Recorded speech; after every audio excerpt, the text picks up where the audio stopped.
Miss হবে না আপনার পছন্দের টিভি শো। দেখুন জি5 অ্যাপে একদম ফ্রি। নিশা, এই কদিন আমাদের বেশ ভালো বন্ধুত্ব হয়েছে, আর সেই বন্ধুত্বের জায়গা থেকে আমি যদি তোমার কাছে কিছু চাই, দেবে আমার? Of course Rik, why not. আর দেখো, ফ্রেন্ডশিপ দিয়ে তো রিলেশন স্টার্ট হয়, তাই না?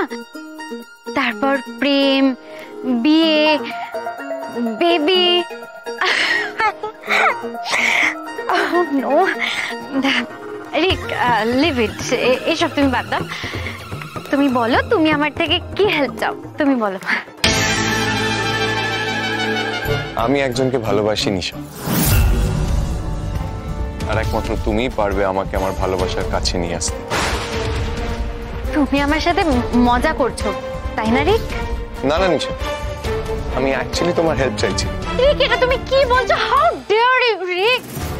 রিক, তুমি এটা বলতে পারো না? আমার তোমার গার্লফ্রেন্ড হওয়ার কথা ছিল, তুমি আমাকে বলছো তোমার গটকালি করতে। নো নো ওয়ে, তুমি এটা আমাকে কিছুতেই বলতে পারো না। Nisha Nisha Nisha Nisha Nisha, listen to me. Nisha, please listen to me, please come down, please. দেখো নিশা, তুমি তোমার লাইফে আমার থেকে অনেক বেটার লাইফ পার্টনার পাবে, আর তার জন্য তোমার যা যা লাগবে, যা যা প্রয়োজন, আমি সবকিছু প্রোভাইড করব। হাতে তো টাকা নেই, এই চান্সটা কিছুতেই ছাড়া যাবে না। কের মণিমাকে দিয়ে যখন কিছুই হয়নি, তখন রিককে জবাই করে না হয় রোজগারটা করি। ওকে ওকে ফাইন, বলো তুমি আমার থেকে কি হেল্প চাও? থ্যাংক ইউ, বেশি কিছু করতে হবে না, তোমাকে জাস্ট আমার গার্লফ্রেন্ড হবার অভিনয় করতে হবে, সো দ্যাট আমরা মধুমণিকে একটু জেলাস ফিল করাতে পারি। That's it. তুমি, তোমার সাহস তো কম না, তুমি আবার এসেছো এখানে? আংটি চুরি করেও কি শান্তি হয়নি? আবার কি নিতে এসেছো? রিক, তুমি আমাকে ডেকে পাঠালে আর তোমার এমপ্লয়ি আমাকে এভাবে অপমান করছে। রিক, হ্যাঁ, না না, একেবারেই না। আমার গার্লফ্রেন্ডকে অপমান করা আমি কিছুতেই সহ্য করবো না। নিয়াত, আজকে আমাদের একটা মুভি ডেট আছে, তাই ছেড়ে দিচ্ছি, পরে এর ব্যবস্থা আমি করবই। একদম, এদেরকে বেশি পাত্তা দিও না তো।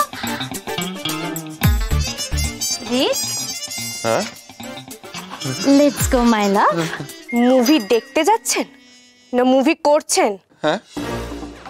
আর নিশা, আমি তোমার আংটিটা ঋগদেব বাবুর হাতে দিয়ে দিয়েছি, পরে নিও। হ্যাঁ। ও না না, তুমি বরং ঋগদেব বাবুকে বলো একটা পুরো ক্যাফে বুক করে হাঁটু গেড়ে বসে ওই আংটিটা দিয়ে তোমাকে প্রপোজ করতে। গ্রেট আইডিয়া রিক। রিক, এটা কিন্তু খুব ভালো আইডিয়া। চলো চলো চলো, আমরা যাই। আরে দাঁড়িয়ে সময় নষ্ট করো না। আরে এসো তো, চলো চলো, এসো এসো এসো। কি ভেবেছে আমি বোকা নাকি হিংসুটে, যে অন্য মেয়েদের সাথে দেখলেই আমি কেঁদে কেঁদে ওনার পেছনে ছুটবো? পূর্ণেন্দু স্যারের কথা শোনার পর ভাবলাম ওনার সাথে একবার কথা বলার কথা ভাববো, কিন্তু না, যা খুশি করুক আমি পাত্তাই দেব না। আমার কিচ্ছু যায় আসে না। জি5 ডাউনলোড করুন আর সব এপিসোড দেখুন একদম ফ্রি।